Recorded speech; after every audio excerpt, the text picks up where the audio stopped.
नमो नमो अरिहन्ताय नमो नमो सीताय नमो नमो आर्यवीराय नमो नमो वज्राय नमो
लोके शुभ योग संग्रह का जिक्र चल रहा है।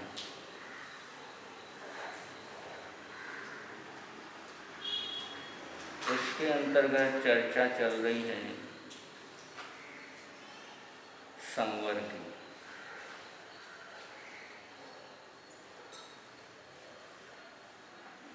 जो जिंदगी को संवार दे वह संवर।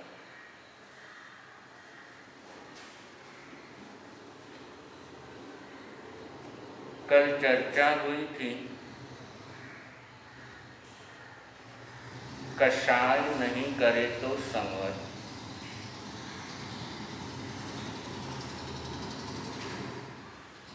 आज बात करते हैं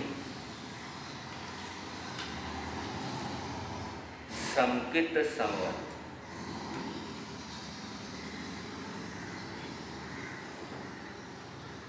आचारांक सूत्र के अंदर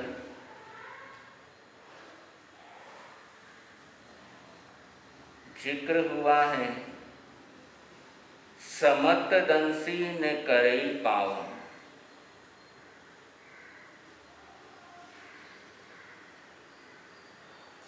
सम्यक दृष्टि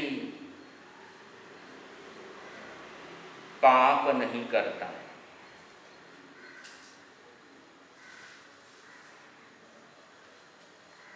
सम्यक दृष्टि से तात्पर्य है जिसकी सोच सही है, वो सम्यक दृष्टि।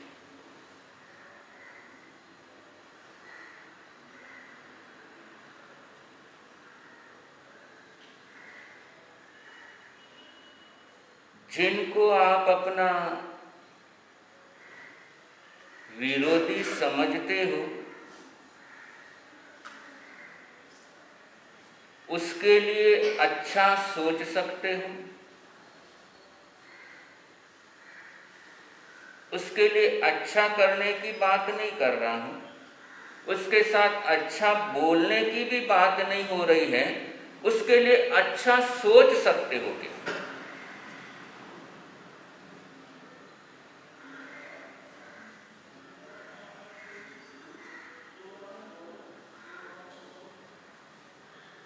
उसके लिए सद्भावना रख सकते हैं क्या?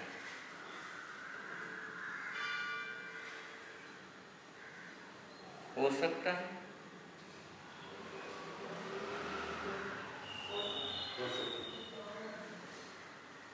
करोगे? करोगे? एक सप्ताह के लिए कि जिसके साथ हमारी नहीं बनती है उसके प्रति सोच अच्छी रखना और कुछ नहीं करना है।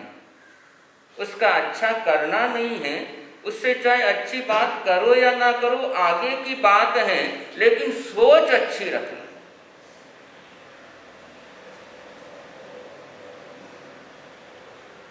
प्रैक्टिकल करें। एक सप्ताह के लिए पछतान ले लें कि जिसके साथ हमारी बिगड़ी हुई है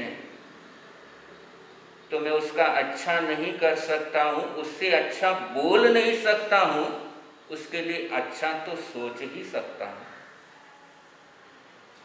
मन धारणा परमाणु त्यागो। होम को यदि स्मार्ट बनाना है तो होम करना होगा।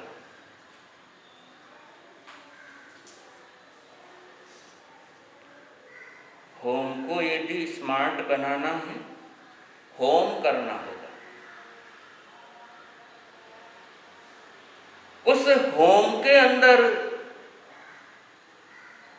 गलत सोच की आहुति देनी होगी।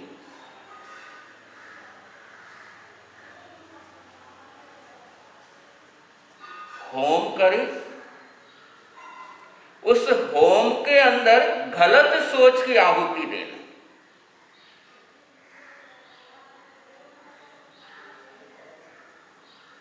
होम स्मार्ट बनेगा।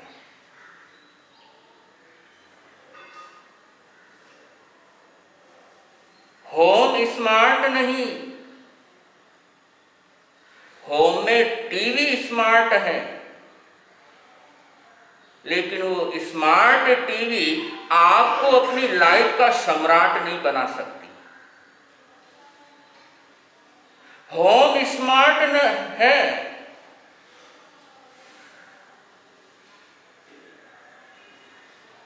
होम स्मार्ट बनाया नहीं, हाथ पर वॉच स्मार्ट है, हाथ में पहनी हुई वॉच आपकी लाइफ को स्मार्ट नहीं बना सकती।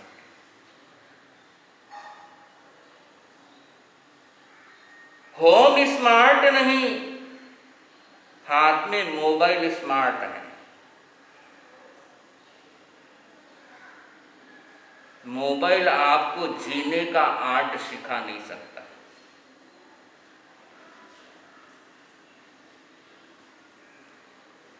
सही सोच हमें अपने लाइफ का सम्राट बनाती है। सही सोच जीने का आर्ट सिखाती है।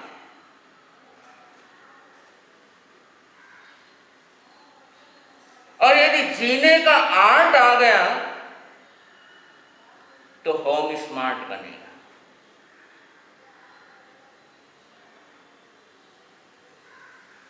स्मार्ट किसे बनाना है? टीवी को या खुद को? स्मार्ट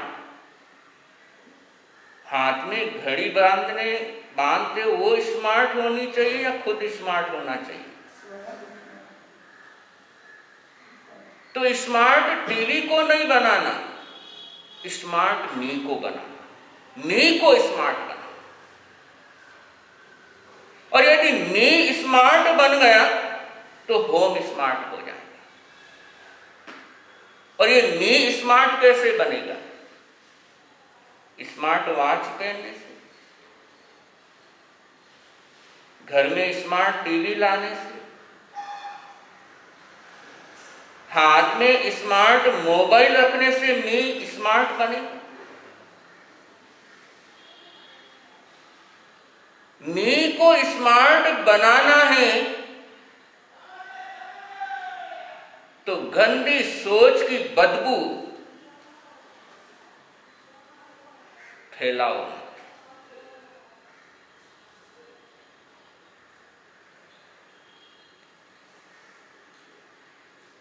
तब जाकर के मी स्मार्ट बनेगा, और मी स्मार्ट बन गया, होम स्मार्ट बनेगा।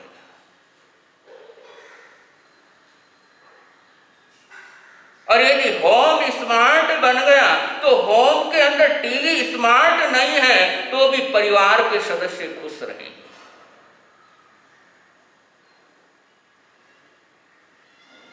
हाथ में भले स्मार्ट वॉच नहीं बांधी हुई है तो भी शांति रहेगी।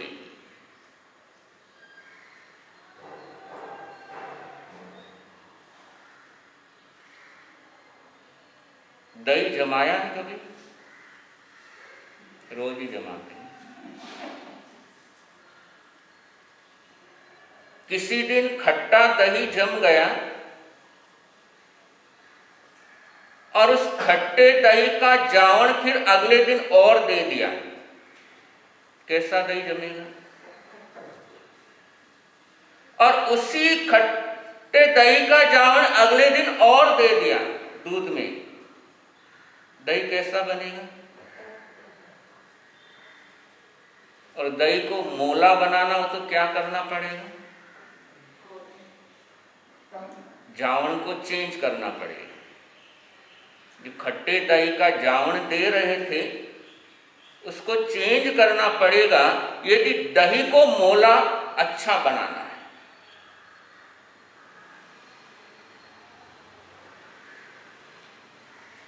इसी बात को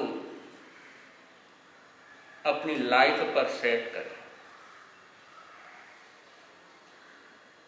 रिश्तों में यदि खट्टी सोच का जावण देंगे तो रिश्ता कैसा बनेगा?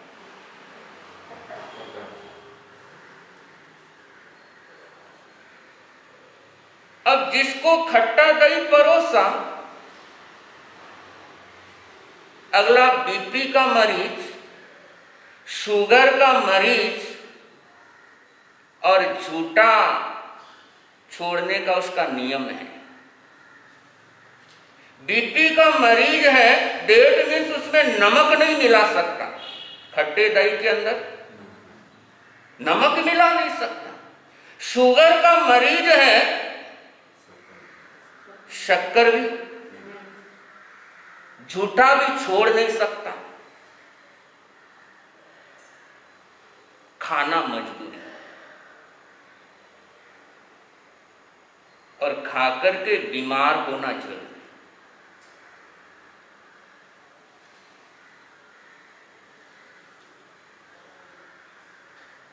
खट्टी सोच का जावण दिया, सामने वाला यदि अभिमान का मरीज है,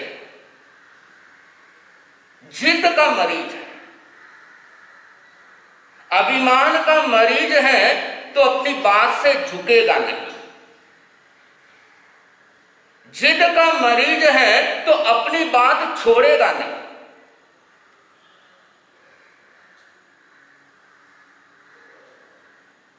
रिश्ता तोड़ नहीं सकता, साथ रहना मजबूरी।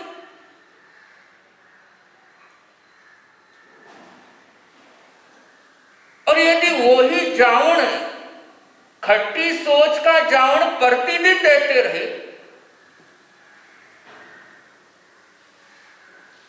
तो रिश्ता बीमार होगा या नहीं होगा?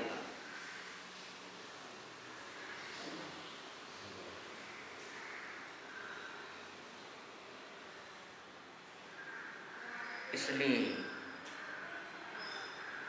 खट्टी सोच का जावण दो मत। यदि रिश्तों को स्वस्थ रखना,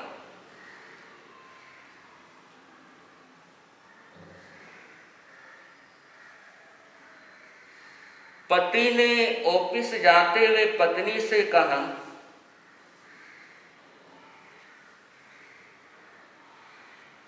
अमुक सामान अर्जेंट है, मेरे को ऑफिस से आने में टाइम लगेगा, इसलिए तुम जाकर के लेकर के आ जाना।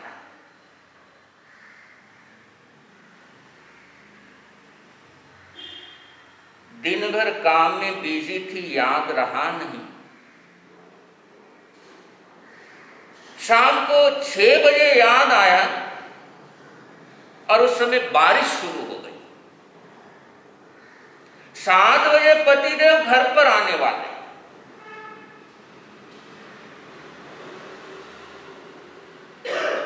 तो बारिश में ही स्कूटी लेकर के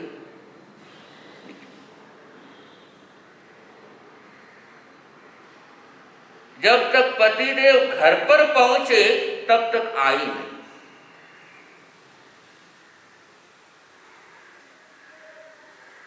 बारिश में भीगती हुई पति ने जो बोला था वो सामान लेकर के आई है। घर पर पहुंची, मन में था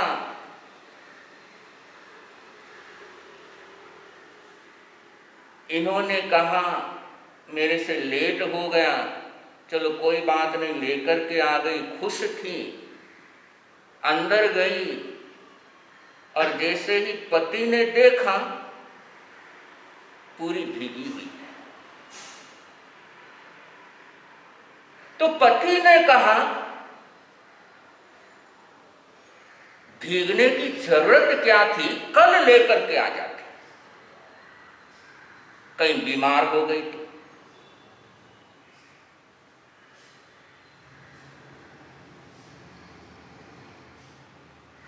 सही बोला, भीगने की जरूरत क्या थी, कल लेकर के आ जाते।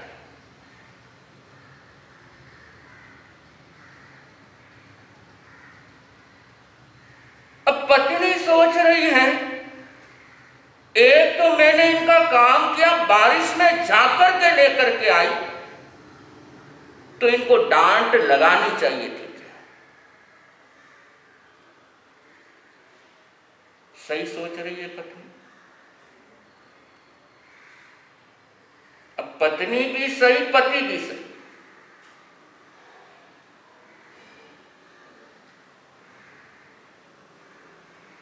पत्नी रोने लगी।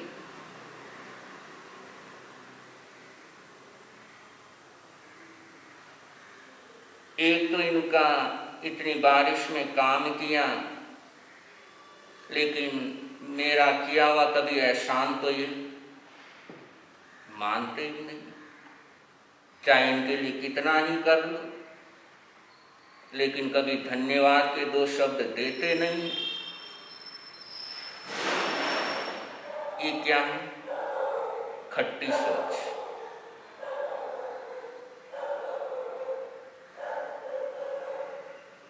गलत पति भी नहीं, यही कहा कि बारिश में भीगी, बारिश थी तो कल लेकर के आ जाती, जबकि पत्नी के मन में पतिदेव ने बोला है दिन भर याद नहीं रहा तो मेरे को लेकर के आना।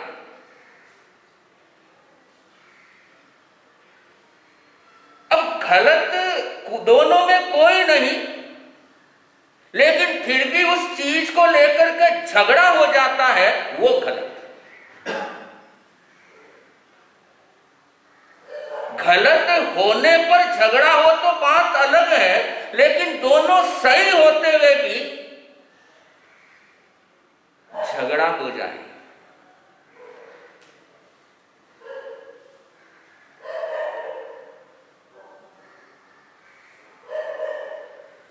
मी को यदि स्मार्ट बनाना हो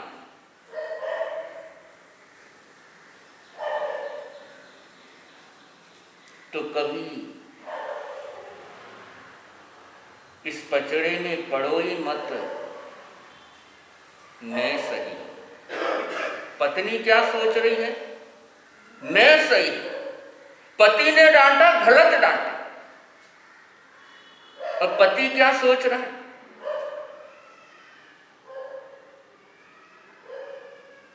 देखो अपनी लाइफ को, घर के अंदर झगड़े इसीलिए होते,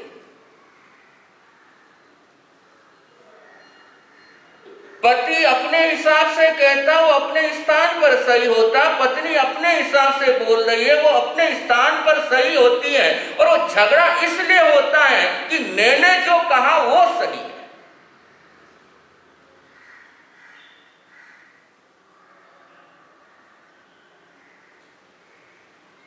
कौन सही,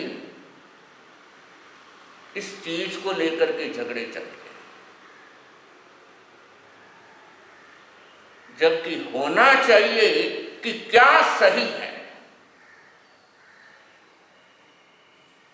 मैं बोल रही हूं, पति देव बोल रहे हैं, लेकिन दोनों सही हैं, लेकिन हमारे रिश्ते के लिए क्या सही हो सकता है? हम दोनों सही।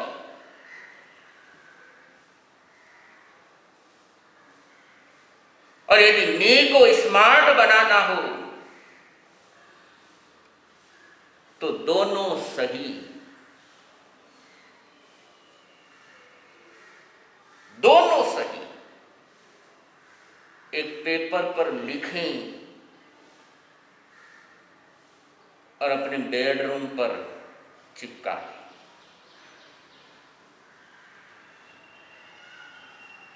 तो मैं सही तुम गलत, इसको लेकर के झगड़े बंद हो जाएंगे।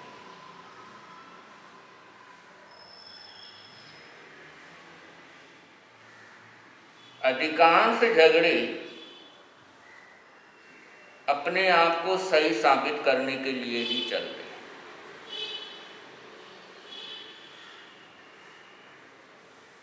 और वो इसलिए चलते हैं क्योंकि सोच हमारी सही नहीं। हमारी सोच यही हो गई कि मैं अपने आप को सही साबित करूं, जबकि सोच ये होनी चाहिए मुझे रिश्तों को सही साबित करना है। अपने आप को सही साबित करने के चक्कर में रिश्ते झूठे हो जाते हैं।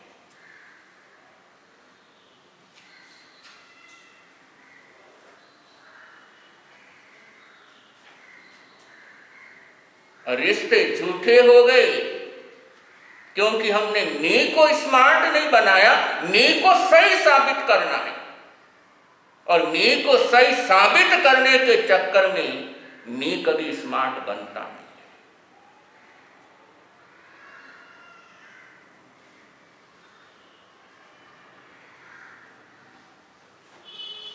रिश्ते गाय की तरह हैं।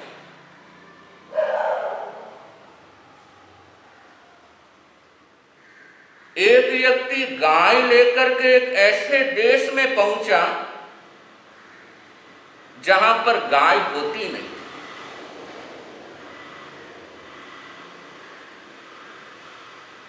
ऐसे कोई पशु होते ही नहीं थे जो दूध देते।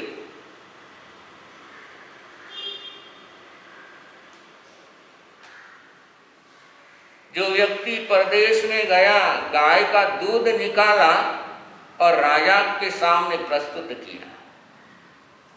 राजा ने पूछा ये क्या है, क्योंकि पहले कभी देखा नहीं।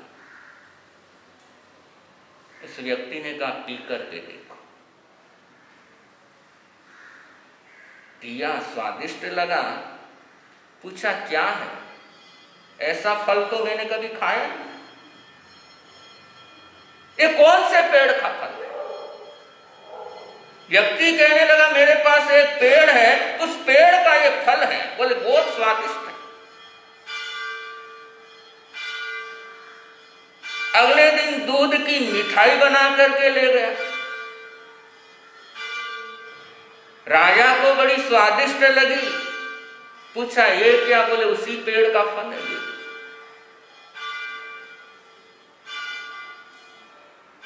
अगले दिन दही बना करके ले गया, वो खाया, वो भी स्वादिष्ट लगा। पूछा ये क्या? कि बोले उसी पेड़ का फल है। व्यक्ति उस देश में जब तक रहा, अलग अलग किस्म के आइटम दूध के बना करके ले जाता रहा। राजा खाता रहा और प्रसन्न होता रहा।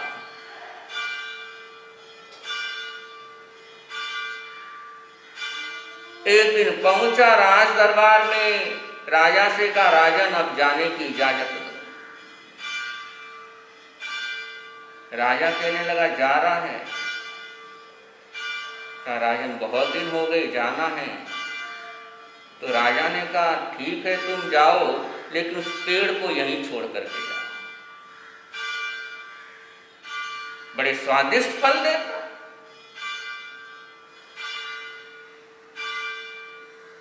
उसने कहा ठीक है। राजा को गाय दे दी। वो चला गया। राजा ने अपने नौकरों से कहा देखो बर्तन ले जा करके उस पेड़ के पास चले जाओ और पेड़ जो भी फल दे मुझे ला करके देना।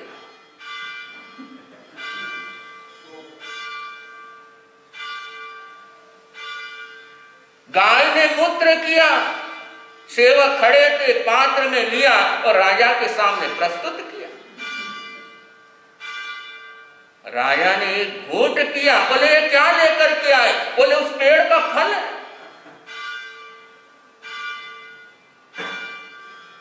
राजा ने सोचा लगता है नकली पेड़ लेकर के गया है।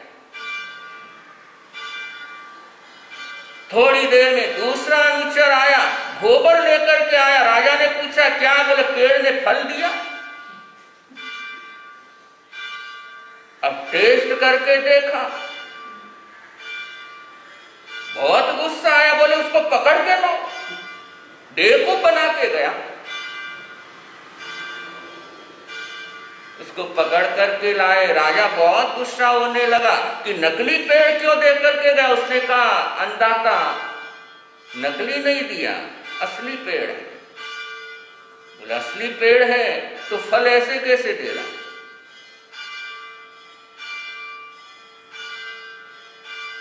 व्यक्ति ने कहा पेड़ तो वही है लेकिन लेने का तरीका नहीं आया।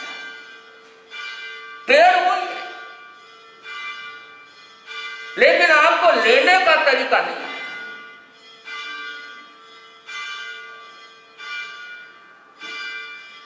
और दूध दूह करके राजा के सामने प्रस्तुत किया। राजन उसी पेड़ का फल।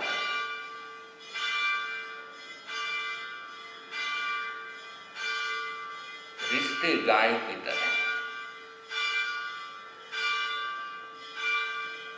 दूध भी मिलता है, गोबर भी मिलता है।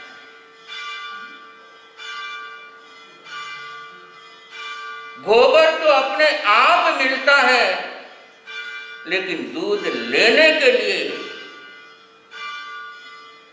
कला चाहिए।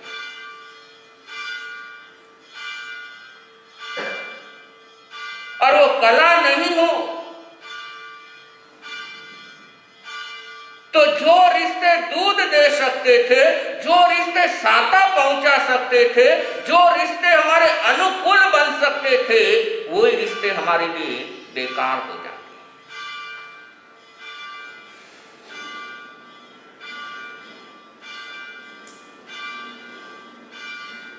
यदि सोच सही ना हो।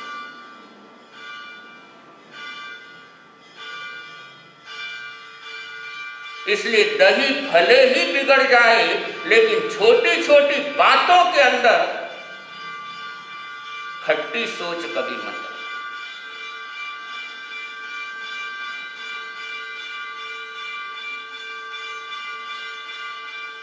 और जब जब छोटी छोटी बातों के अंदर खट्टी सोच का झावण देते रहेंगे, तब तब जो रिश्ते से हम दूध प्राप्त कर सकते थे, उसी रिश्ते से गोबर मिलेगा।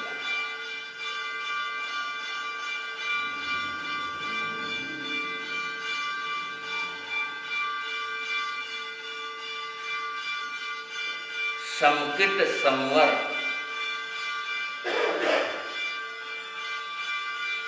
यानी सोच सही हो गई तो धर्म हो गया।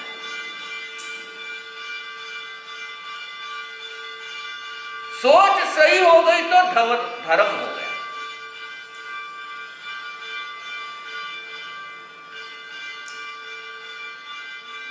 तो और कुछ होता है या नहीं होता है, लेकिन अपनी सोच को सही रखो। सोच नहीं बिगड़े। सोच बिगड़ जाती है तो सब कुछ बिगाड़ देती है। सोच बिगड़ गई तो बोली बिगड़ जाती है। सोच बिगड़ जाती है तो इंसान के काम बिगड़ जाते हैं, और सोच बिगड़ जाती है तो जीवन बिगड़ जाता है।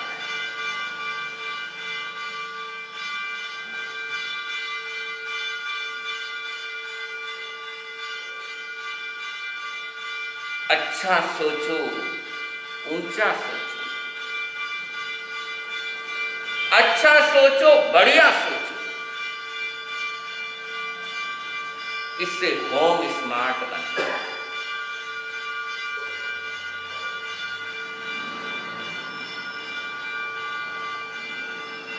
छुट्टियों के अंदर घूमने नहीं ले जा रहे हैं तो भी सोच अच्छी रखो। पीहर जाने को नहीं मिल रहा है तो भी सोच अच्छी रखो। बेटा कहना मान रहा है तो भी सोच अच्छी, और बेटा कहना नहीं मान रहा है तो भी सोच अच्छी रखो।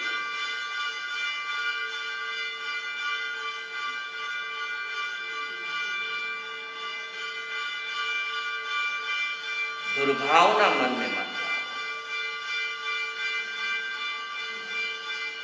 जैसे ही दुर्भावना आएगी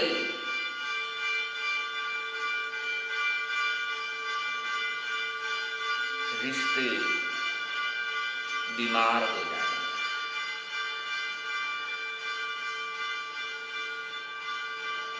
पत्नी दुखी हो गई, रोने लग गई कि मैं तो इतनी बारिश में इनका काम करके आई और धन्यवाद देने की अपेक्षा डांटने लगी।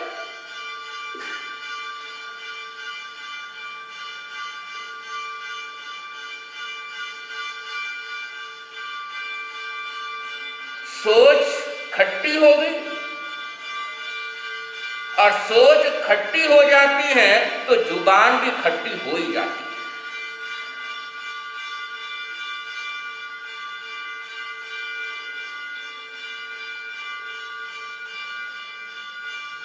रोते रोते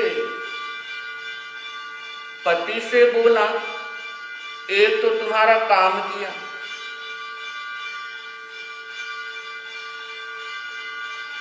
और ऊपर से तुम डांट रहे हो। पति कहने लगा,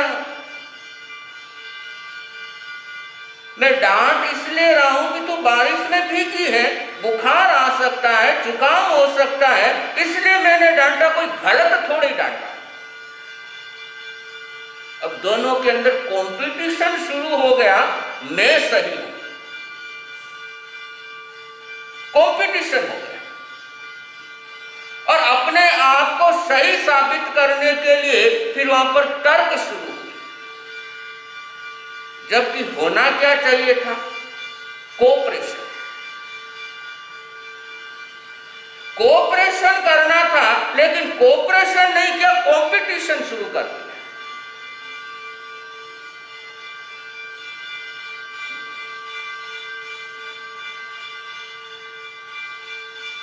और कंपटीशन हमेशा दूसरों को हराने के लिए होता है।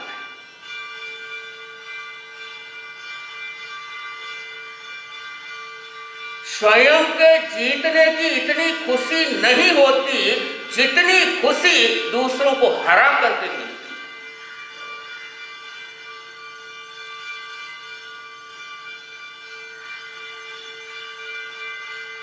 अब जब घर के अंदर पति पत्नी के अंदर कंपटीशन चलता है एक दूसरे को हराने के लिए,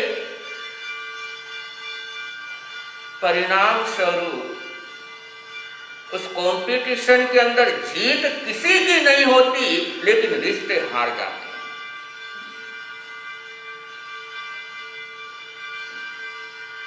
और यदि वहीं पर यदि कंपटीशन की अपेक्षा यदि कोऑपरेशन करें, अगर कोऑपरेट करते हैं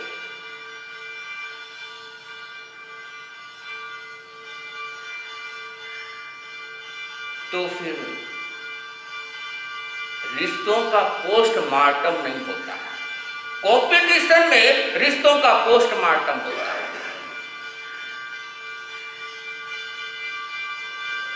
चाहे किसी भी बात पर कंपटीशन शुरू हुआ है, झगड़ा शुरू हुआ है, आपस के अंदर बातचीत शुरू हुई है, और बातचीत कहां से शुरू हुई और बातचीत पता नहीं कहां कहां पहुंच जाती।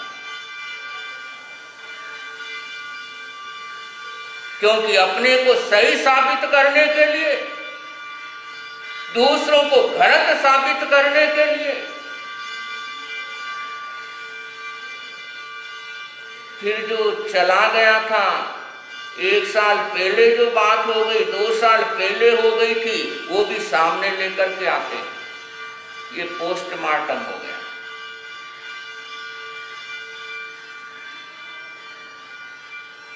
अब जब पिछली बातों को पुनः सामने लेकर के आए, उन गलतियों को पुनः दोहराया, तुमने उस समय ऐसा बोला था, उस समय ऐसा कहा था, उस समय मुझे गाली दी थी, उस समय मुझे अपशब्द बोले थे, वो सारा पिछला वापस सामने लेकर के आ जाता है।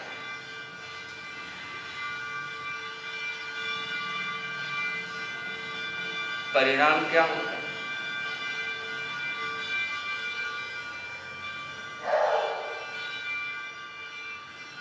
सिर्फ इसलिए मैं सही,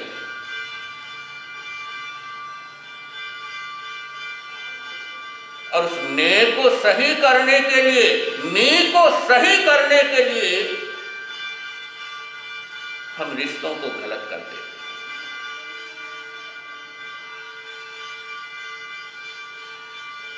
और रिश्तों को गलत करने वाला मैं सही हो नहीं सकता।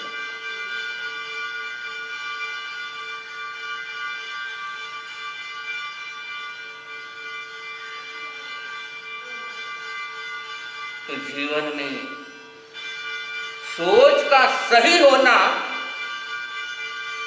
न केवल इस लाइफ के लिए बल्कि मोक्ष के लिए भी बहुत जरूरी है। बिना सोच सही हुए मोक्ष मिलता नहीं।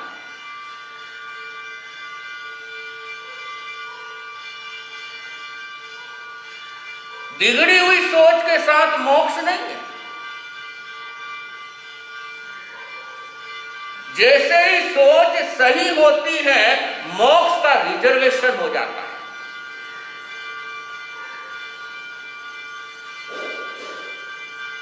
मिथ्यात्व अवस्था क्या है? गलत सोच।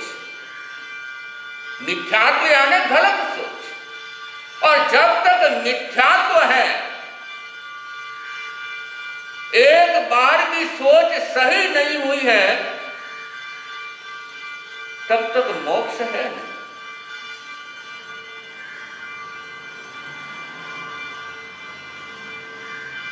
इसलिए मोक्ष की आधारशिला सही सोच है। मोक्ष जाने का पासपोर्ट सही सोच है।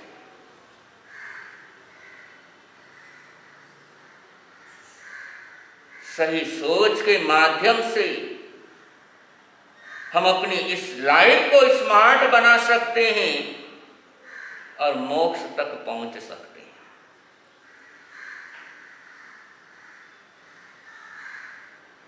और गलत सोच है तो गलत सोच में किया गया अच्छा काम भी सही नहीं होता। मिथ्यात्व के अंदर तपस्या होगी, उस तपस्या से मोक्ष मिलेगा। मिथ्यात्व अवस्था के अंदर ध्यान हो रहा है, साधना कर रहे हो, सामायिक कर रहे हो, लेकिन सामायिक से कुछ मिलेगा? कुछ नहीं। तो गलत सोच के साथ किया गया अच्छा काम भी जो रिजल्ट हम चाहते थे वो रिजल्ट मिलता नहीं।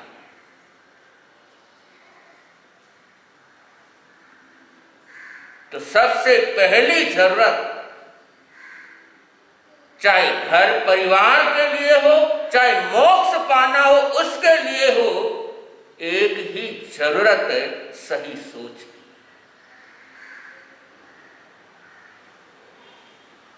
कि हम सोच को सही रखें।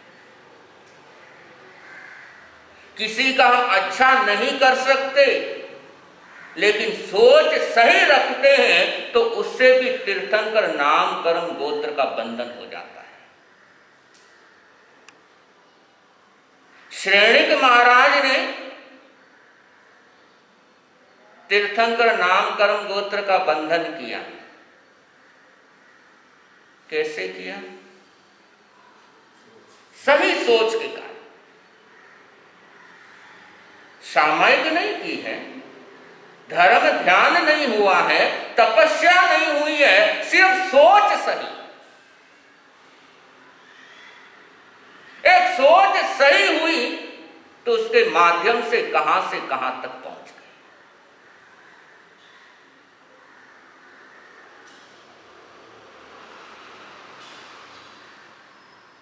तो बंधु, सोच को मत बिगड़ने। कितनी बार आप लोगों ने सुनकर के रखा है, तेंदुलमच ने किसी का बुरा किया, किसी को मारा, किसी को गाली दी, ने किसी को गाली दी, ने किसी को मारा, लेकिन फिर भी सातवीं नरक में गए।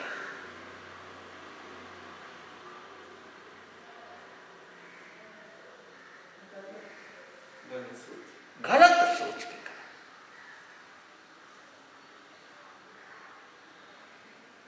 जबकि नरक में जाने के 4 कारण बिल्कुल अलग है।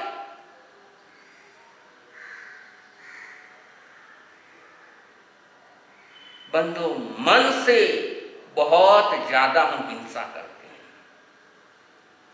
और ये मन की हिंसा भयानक है।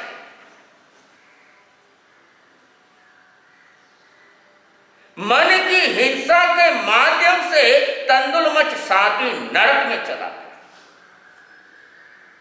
और मन अहिंसक था, मन के अंदर गलत सोच नहीं थी, इसलिए चेटक राजा युद्ध करते हुए, जिसके अंदर करोड़ों लोग मारे गए, फिर भी चेटक राजा देवगति गया।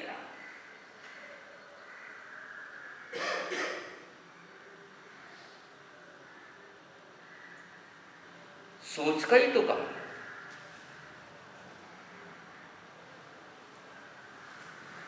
चेटक कोणी का युद्ध हुआ, करोड़ों लोग मारे गए, लेकिन चेटक की सोच सही थी कि युद्ध करना मेरी मजबूरी है। युद्ध करना नहीं चाहता था, लेकिन कोई मजबूर कर दे, कोई बाध्य कर दे, तो न चाहते हुए भी करना पड़ता है। गुस्सा कोई करना नहीं चाहता, गुस्सा कोई होना नहीं चाहता, लेकिन सामने वाला बहुत बार मजबूर कर देता है, तो न चाहते हुए भी गुस्सा होना पड़ता। यही तो होता है ना। आप अपने बच्चों के प्रति गुस्सा होना चाहते, कोई मां नहीं चाहती कि बच्चे के लिए वो गुस्सा हो, लेकिन बच्चा जब बहुत ज्यादा बदमाशी शुरू कर दे तो मां ने चाहते हुए भी गुस्सा हो। मन नहीं है, उस गुस्से के अंदर मां का मन नहीं है, और जहां पर मन नहीं वहां पर पाप बहुत कम है।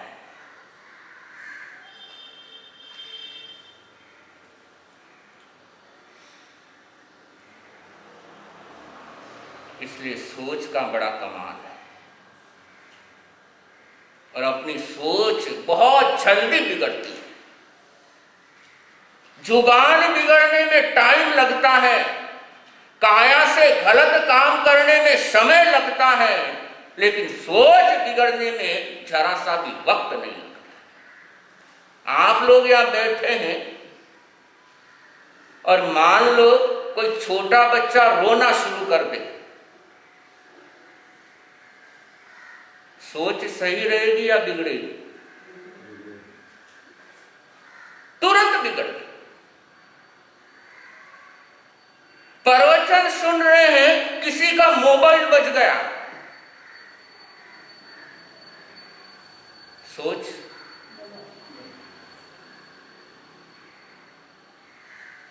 और ये सोच का बिगड़ना ये बहुत भारी पड़ता है।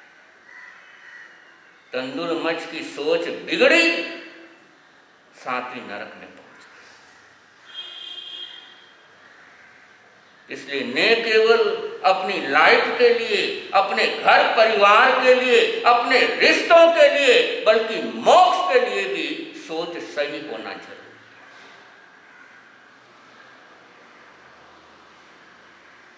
इसीलिए जीवन संवारने के अंदर सबसे पहला सूत्र दिया संकित संवर।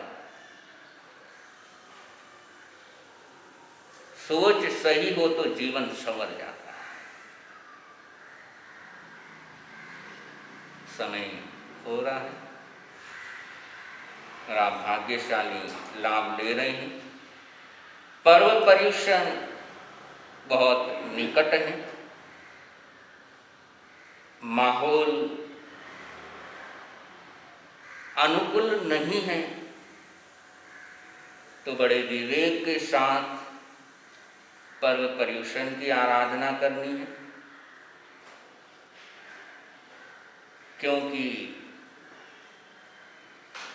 सबकी भावना होती है चलो और नहीं तो 8 दिन के अंदर तो कम से कम सामूहिक प्रवचन आदि का कार्यक्रम, लेकिन वर्तमान परिस्थिति को देखते हुए वो संभव लगता नहीं। इसलिए घर बैठे ही पर्व पर्युषण का आनंद लेना है। 8:30 से 9 बजे 10 बजे तक पर्व पर्युषण के दौरान प्रवचन का समय रहेगा। 8:30 से 9 बजे तक अंतगढ़ सूत्र का मूल वाचन और 9 से 10 बजे तक अंतगढ़ सूत्र का विवेचन।